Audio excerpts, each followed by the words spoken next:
যিনি দেশের প্রধানমন্ত্রী তিনিও জুলাই বিপ্লবের ফসল। তিনিও দেশের প্রধানমন্ত্রী হতে পারতেন না যদি জুলাই বিপ্লবে আমাদের তরুণরা এভাবে জীবন না দিত।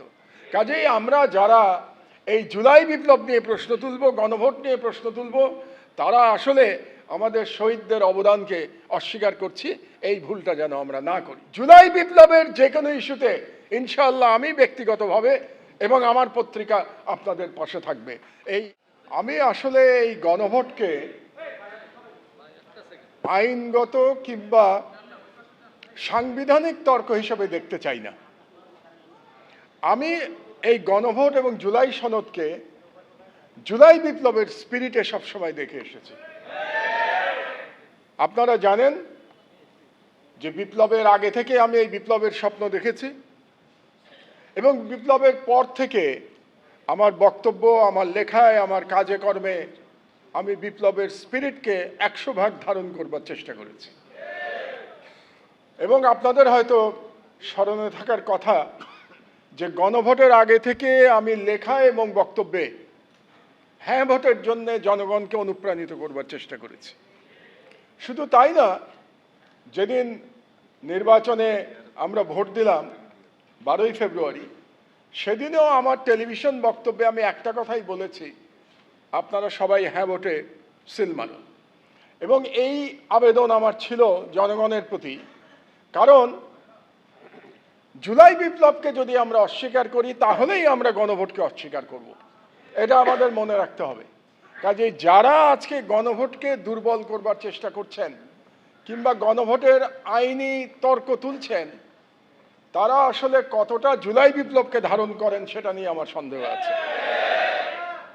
কাজেই আমি বলবো যে জুলাই বিপ্লবকে ধারণ করলে গণভোটকে আমাদের বিনা বাক্য ব্যয়ে এবং বিনা তর্কে আমাদের মেনে নিতে হবে যে এটাই জনগণের অভিপ্রায়, এবং জনগণ 70% ভোট দিয়ে সেই অভিপ্রায় আমাদেরকে জানিয়ে দিয়েছে। এবং যারা বিপ্লব করেছে আমাদের তরুণেরা, অনেকের ছবি আছে এখানে, অনেকের নাম আছে, মুগ্ধর ছবি দেখছি, আবু সাইদের নাম দেখছি, যারা শহীদ হয়েছে, জীবন দিয়ে গেছে, জীবন দিয়ে বিপ্লব করেছে, তাদের কিন্তু একটা দাবি ছিল যে রাষ্ট্র মেরামত করতে হবে, এটা যেন আমরা ভুলে না যাই। এবং রাষ্ট্র মেরামত যদি করতে হয় তাহলে অবশ্যই আমাদেরকে সংস্কার করতে হবে। সেই সংস্কার সরকার পরিচালনায় করতে হবে, সেই সংস্কার সাংবিধানিকভাবেও আমাদের সেই সংস্কার করতে হবে। কাজে সেই সংস্কার নিয়ে আমরা কোনো তর্ক তুলতে পারবো না।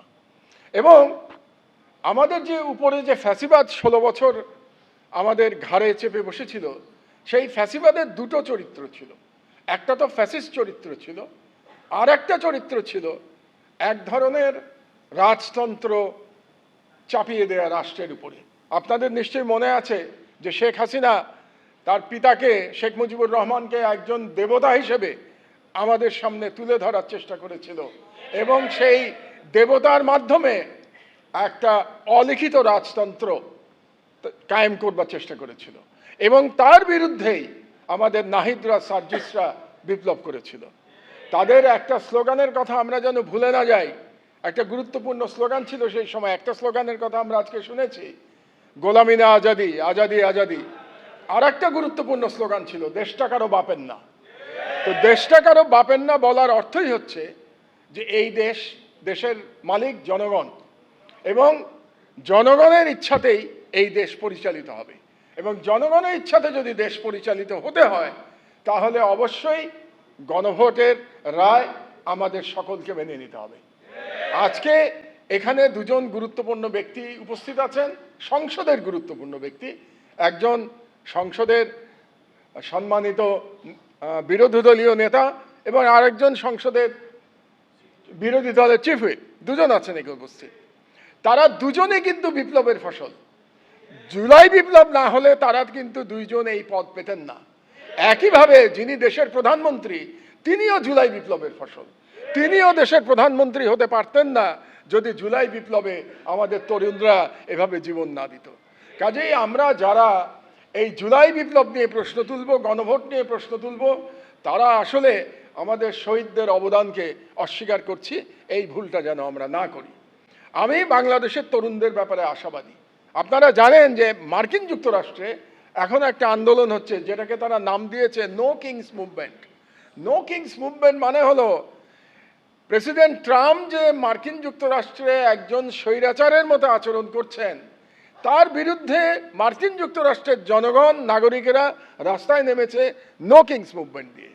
আর আমাদের তরুণেরা জুলাই বিপ্লবের মধ্যে কিন্তু রাজতন্ত্র, ভুয়া রাজতন্ত্র খতম করে দিয়েছে। কাজেই আমাদের তরুণদের প্রতি আমার প্রত্যাশা আছে, বাংলাদেশে যেই রাজা হওয়ার চেষ্টা করুক না কেন, সেই চেষ্টা ফলপ্রসূ হবে না ইনশাআল্লাহ। আমাদের তরুণরা সেই চেষ্টা কাউকে ফলপ্রসূ হতে দেবে না। কাজেই আমি সকলকে বলবো, সকল রাজনৈতিক দলকে বলবো, সকল রাজনীতিবিদের প্রতি আহ্বান জানাবো যে আপনারা কোনো রকম কুতর্ক তৈরি না করে গণভোটের যে জনগণের যে ইচ্ছা প্রতিফলিত হয়েছে সেই ইচ্ছা মেনে নিন, এবং সেই ইচ্ছা মানার যে লড়াই, সেই লড়াইয়ের একটা প্রক্রিয়া হিসেবে আজকের যে সেমিনারের আয়োজন করেছে 11 দল, সেই জন্য 11 দলকে আমি ধন্যবাদ জানাচ্ছি এবং আমাকে এখানে আমন্ত্রণ করবার জন্যও ধন্যবাদ জানাচ্ছি। জুলাই বিপ্লবের যে কোনো ইস্যুতে ইনশাআল্লাহ আমি ব্যক্তিগতভাবে এবং আমার পত্রিকা আপনাদের পাশে থাকবে, এই ভরসা দিয়ে আমার বক্তব্য শেষ করছি। আল্লাহ হাফেজ। বাংলাদেশ জিন্দাবাদ। জুলাই বিপ্লব দীর্ঘজীবী হোক।